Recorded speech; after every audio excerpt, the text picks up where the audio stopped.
మహబూబాబాద్ జిల్లాలోని కురువి ప్రాంతంలో స్వయంభుగా వెలిసిన భద్రకాళి సమేత వీరభద్రస్వామిని దర్శనం చేసుకున్నాం మేము. నేనైతే బోనం సమర్పిస్తున్నాను భద్రకాళి అమ్మవారికి. ఇక్కడ వీరభద్రస్వామి 3 కన్నులతోటి 10 చేతులతోటి అతి గంభీరంగా దర్శనమిస్తాడు. ఆరోగ్యం బాగలేనప్పుడు ఈ గుడికి వచ్చి ఆలయ ప్రాంగణంలో నిద్ర చేస్తే చాలా మంచిది.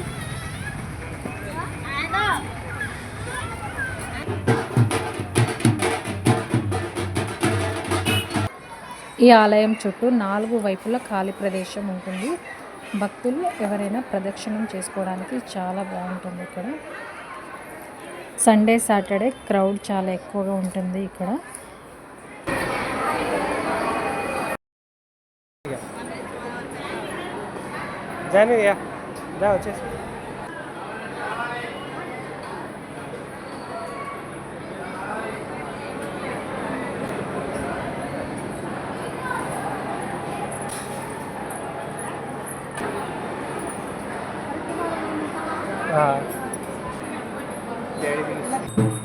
వీరభద్రస్వామిని దర్శనం చేసుకున్న తర్వాత భద్రకాళి అమ్మవారికి దర్శనం చేసుకుంటున్నాను. చుట్టూ ప్రదక్షిణం చేసి బోనం అయితే సమర్పించాను.